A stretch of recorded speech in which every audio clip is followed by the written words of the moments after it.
Welcome back, Glocal Citizens. I'm Florence Adu, your host for the podcast that inspires a borderless mindset around doing something in the world. This week, I'm again with Karishma Singh Kelsey. She is the founder and research head of Karishma Design, which is a multinational New Zealand-based design and fashion company. If you joined us last week, you heard a little bit about how she was inspired and how she came to be where she is. And now we'll move farther into the business of Karishma Design. So relax, unwind, and listen in. So being able to start your business and become integrated, tell us more about that process, like how moving so many places and being able to, as you said, penetrate the indigenous cultures. How did your business actually flourish? What were the things that you needed to do on a business level to be successful? I think that was a little bit of spiritual flow as well. It was always that. Okay. I always feel guided. I mean, I'll be very honest with you. Always something that guides me, like the meeting of Yana or the meeting of an artisan group. It's almost like my nose guides me down something, and then that leads me where I need to be. So that's the general premise. But in terms of the logistics and the legalities of the business, yes, there were times it was incredibly challenging. So not only was I, an entrepreneur, I also was a single mom for a large part of my life. So my son was with me. In this big adventure called life. Okay. So I was always a South African brand, and we still are considered. We're a New Zealand-based company. So we registered. We did all the sort of paperwork. But I think I have to say that my attitude wasn't that I was building an empire, or wasn't that I'm trying to build this business. It was about I'm trying to make connections with people, to learn with people, to co-create with people, to build relationship, to build Ubuntu with people, and let's make something happen from that. So let's connect, and then let's create, and let's play, literally. I looked at my business as every project was a play. Let's play like this. Let's play with the Saratogas. Let's play with the Zen Kendo pant, which is another story as profound as the Saratoga story.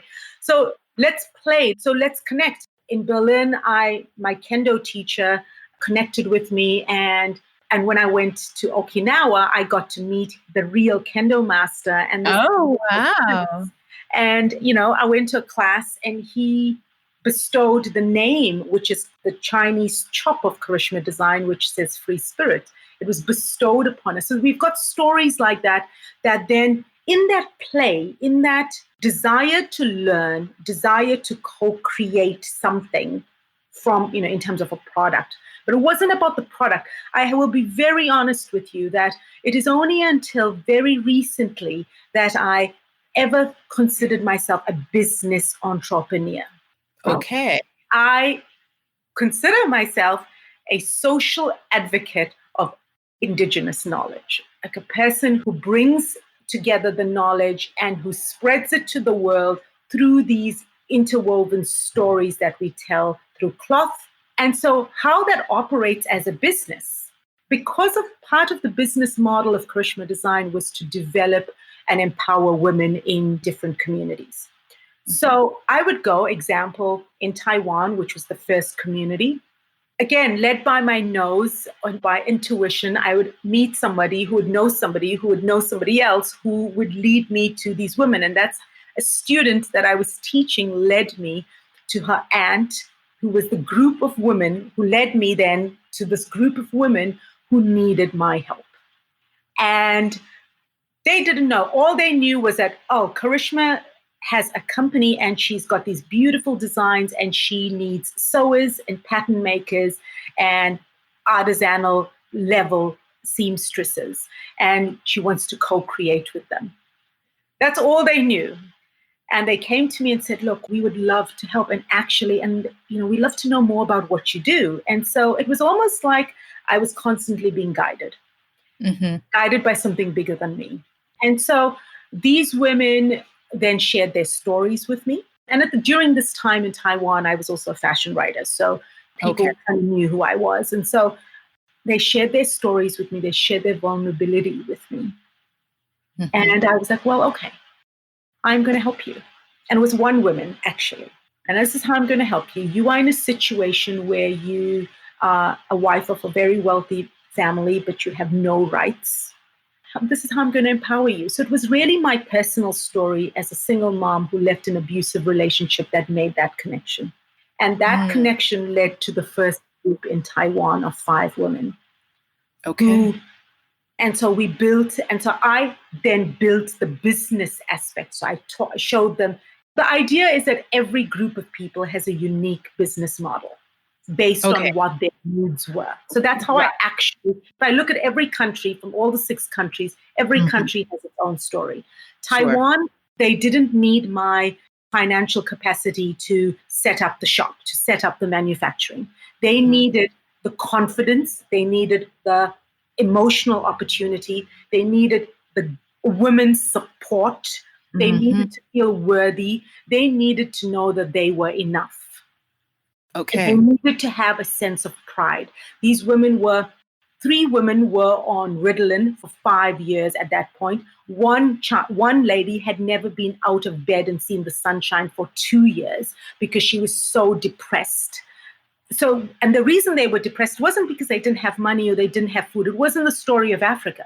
It was because they had these rich husbands who were living in different countries, and they were the daughter-in-laws and the wives of a family and lived in a joint family. And they were stuck in these loveless marriages because if they left, then their wealth would be taken away and their children would be taken away.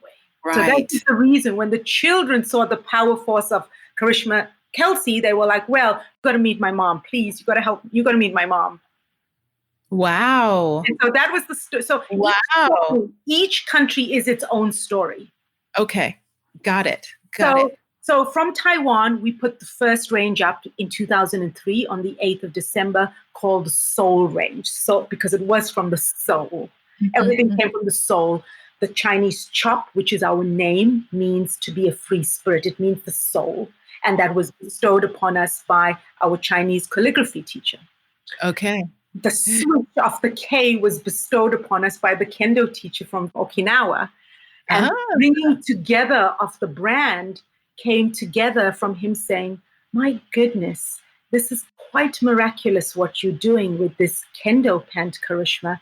Kendo was traditionally an art only for men, and it's the art of the sword. And here's a woman doing it, and you've changed the design of the kendo pant, yet you have not disrespected the origin of the kendo pant. My goodness, this is truly miraculous. And that's what he said in English. And then I told him the meaning of my name, which is miraculous. And he said, for this reason, you will call your company Karishma. Your company will be called Karishma Design. Right. Right. And this is the K. The K on the card is a slash of a sword. It's a warrior doing. And so that's the story of how it came into Taiwan. The name came into Taiwan. And that name brought with it the power that connected us to the ladies. The first show was a complete sellout. It was the first of its kind in Taiwan. It had been honored and opened by the ambassador of South Africa. We had many amazing guests, quite honorary guests. The mayor, Taichung, the city we lived in, he visited as well. The show was completely magnanimous. It was amazing because it was this power of women and makers. It wasn't Karishma Kelsey or Karishma Singh at the time. Show. It was all of our shows. It was everyone. It was the models. It was the cooks. We created the recipes. We created every detail. We put every single thing to suit this theme.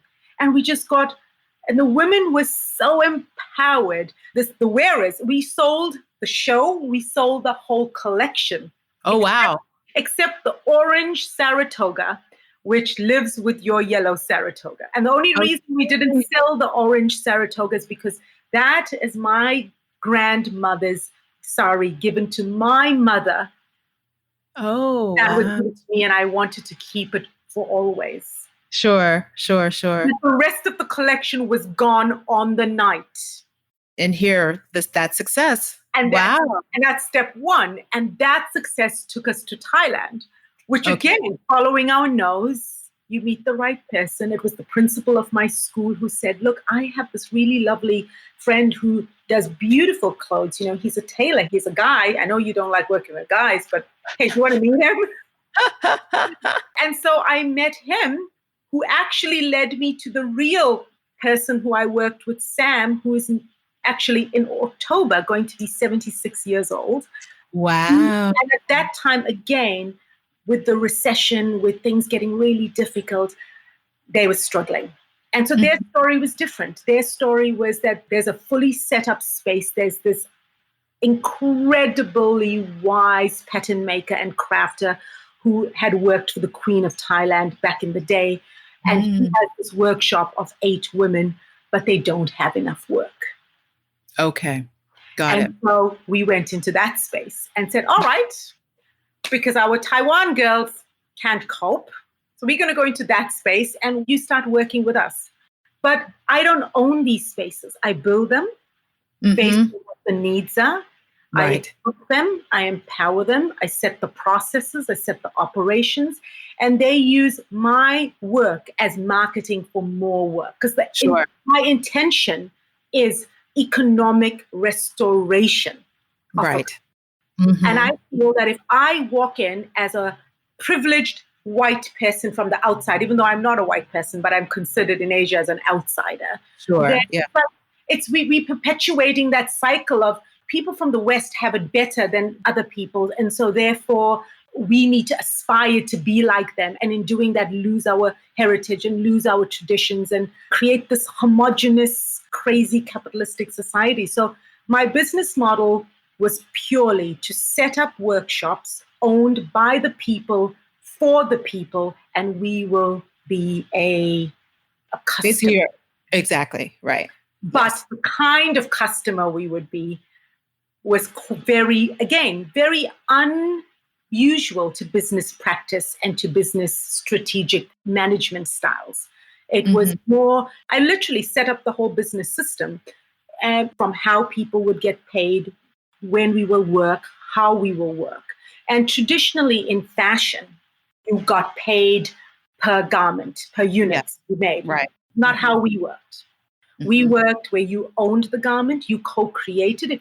We think the garment's going to be made in a certain way. Everyone was involved in the decision-making in their specialization. The sewers were involved. If I was using a thread and it was snapping all the time, they would be like, hey, that's not working. We listened. Yes. So everyone took ownership. The systems in terms of how people got paid. So in Thailand, for instance, the girls wanted a separate bank account so that they could save the money without their families knowing, because they had to give their wages to their families. So it looked like I still paid them the norm. Sure. But then they had their own. Yes, their own. So every country has its own unique way. And so if you ask me, how did I develop the business? I developed the first rule of thumb to travel was I don't own. But it wasn't about the fact, it was really weird because it sounds like, oh, you did that selfishly because you wanted to travel. But it wasn't. It was the opposite way. It was me wanting to help them. And then that in turn helped me. And that's how the philosophy got built. Right. Right. So it goes back to your upbringing and the pay it forward. So it all kind of always worked in that way. And that's that's the story that we can then take to many different countries. Sure. In that same way. Yeah. Sure. So how have you kept grounded in New Zealand? Because you've been there now for, it sounds like the longest that you've been in any country. Yeah. So how have you kept yourself grounded professionally there? That was a hard one. This is a hard country in this way.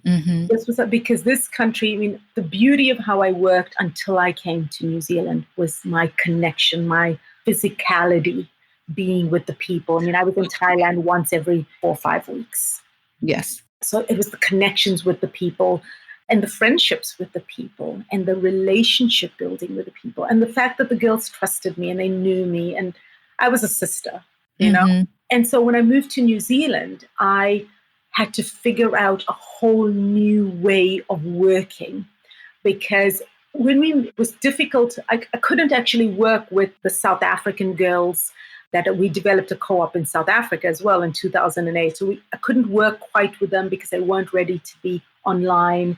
It was far away and the logistics was difficult. So in the beginning, it was that all of us, it was before the access of everyone having a smartphone. It was just a few years before. Okay, right. When we first got here. Right. And so that was very, very hard. So how I keep grounded, because I'm an educator, I guess the education part keeps me very, very grounded. Sure.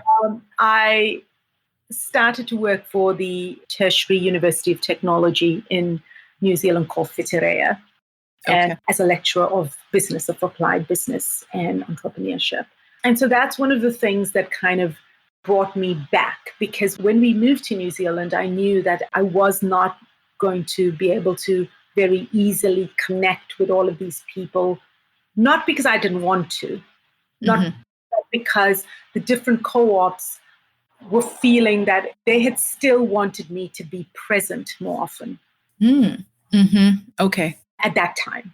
Yeah. And so that was just way too far-fetched from their cultural way of working. To work so far away, in the manner that we had worked with. So I had to rethink Karishma Design. I had to rethink my whole strategy, my whole life. And thankfully, I had teaching, because teaching enables me to inspire students and to build leaders. So my work that I do, remember, my drive, my purpose is impact. My purpose is equality, the actual providing of equal opportunity. That's my point of everything that I've done. That's my point of being a teacher in schools in these areas that I then ran my businesses in.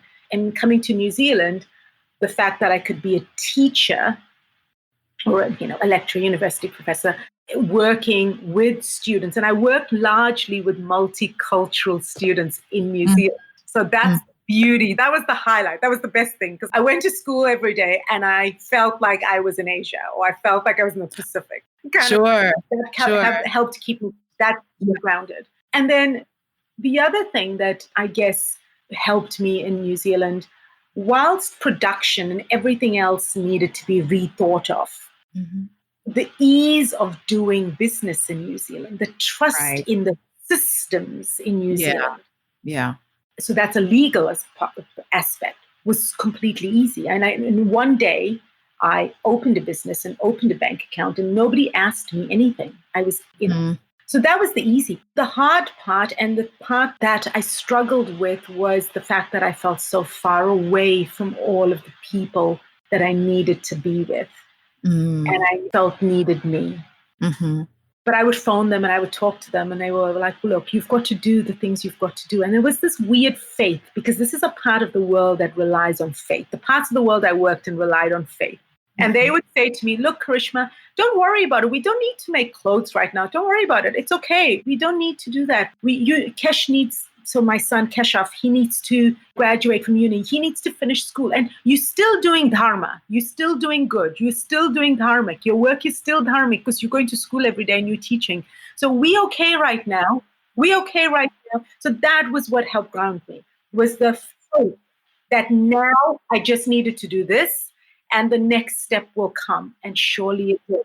We met the Sri Lankan team and we built Sri Lanka. So we built the workshop in Sri Lanka.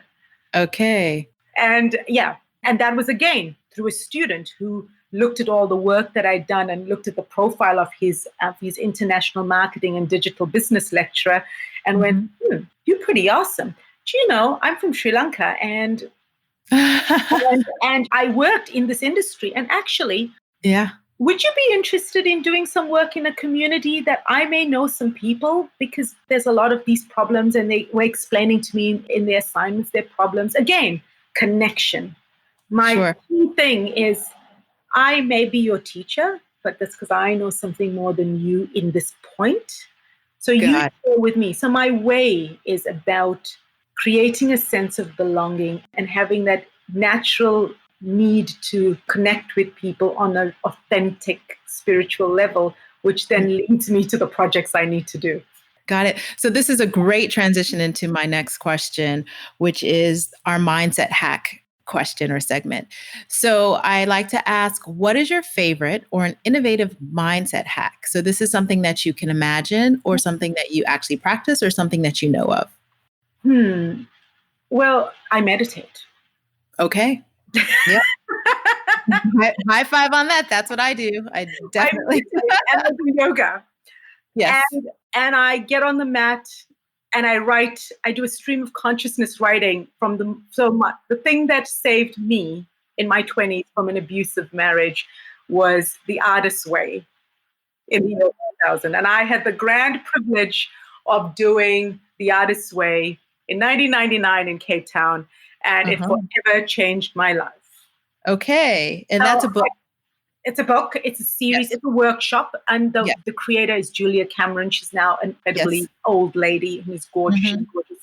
And she has two things. Number one, and it's about unblocking your creativity. And number one is doing longhand morning pages, stream of consciousness writing. I have books upon books upon books upon books. Yeah. Because I write every morning, come hell or high water, no coffee, no lunch, get up, hair, right. No makeup, doesn't matter. Wake up, write, and then go. Yes. No matter what. The book is in my bag with me at all times. It's my sanity. It's my grounding. It's my mindful practice. It's your companion. It's my companion. It's the ability to be. It's when I get in my head, and using practice of a lot of head work.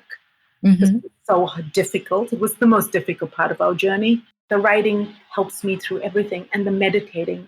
And I just get in the meditation process of writing and my yogic practice, I become present, and then I get reminded there is no comparison. That the concept of natural intelligence and of everyone being unique and everyone having a purpose sort of comes back to me. So whenever I get out of that, I got to start writing. There you go. I just got to be present. Okay. That's a great one. That's another great one, Gems. So we're at the close of our conversation. This has been so fun and so insightful. I really love the way that your path has brought you full circle in this giving circle and this gratitude circle and this mindfulness. All of these things are very visible. And I'm looking at the wall behind you and the art and the vibrancy in your spirit. I can see it. I can feel it.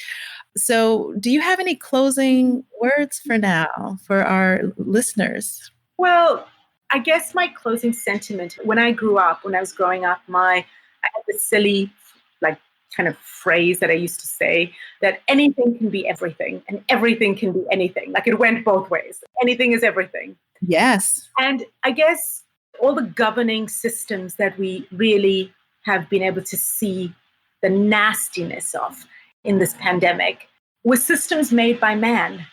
And so guess what? Anything can be everything. So all we need is an imagination to reimagine and redesign and be brave enough to do them and to just start. We don't have to be perfect. Perfection is absolutely a fallacy. I'm a recovering perfectionist.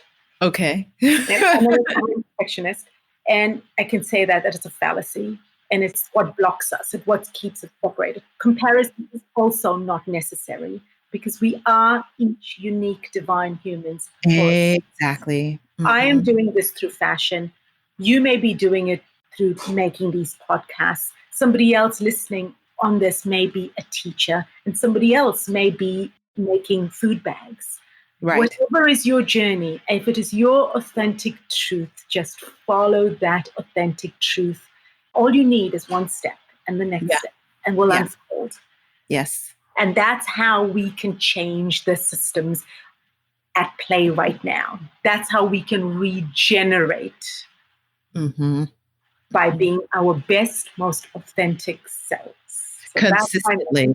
And consistently. Because I think we have these flashing thoughts and they are, I'm going to do this, I'm going to do this. And then we fall off. And without consistency, none of that. So you having that saying means that this was something that was consistent in your mind and in your life and your application in life. So consistently thinking everything is anything and anything is everything. Exactly. That is a mantra, so to speak. Yeah, exactly. Just being brave, just showing up. And it doesn't mean to show up, doesn't mean I have to remind people, and I remind myself this in saying it, is there is no need to compare. That concept of there is not enough of something in the world, which drives our scarcity, which drives our greed, which drives our sense of lack and inadequacy and unworthiness, is actually an absolute big fat lie. Like exactly. It is. It is. Thank you for that. It is. It is. There is enough. Yeah, there's enough for us all. Finish. And each of us are unique. And that's the point. That's the point. Yeah. Yeah. Well, those are great words to end our conversation. This has been so wonderful. Thank you. Thank you. Thank you. So, Glocal Citizens, this has been another episode of the podcast that inspires, especially today. I hope that you were really inspired to cultivate a borderless mindset around doing something in the world, because my guest, Karishma, she is again a poster child for global citizenship by moving and shaking and shaping across the globe. So we have new episodes every Tuesday. You can catch us at www.glocalcitizenspod.com and wherever you get your podcast. Our show notes will have specific information on Karishma. But Karishma, before we go, do you want to give us your Twitter handles, your Facebook, all of your ways that we can reach you? So my Instagram handle is Karishma Design. In fact, all my social media handles are the same because we got old. It's all Karishma Design. And then the new project I'm working on, which is about spiritual connection through clothing and style, it's called the Miraculous Me movement. And you can find that on Instagram on miraculous_me_movement. MOV. We didn't even touch on that. We're going to have you back. I love that. Yeah. That's actually the book that I'm working on. Yeah. Okay. Good. So we have a good conversation in the making. Yay. Okay. So you know where to find Karishma. You know where to find us. And again, we're on glocalcitizenspod.com as well as pretty much everywhere you find podcasts. Apple Podcasts, Google Podcasts, Spotify, Stitcher, Amazon Podcasts, everywhere you find podcasts. So please do tune in next time. And until then, bye for now.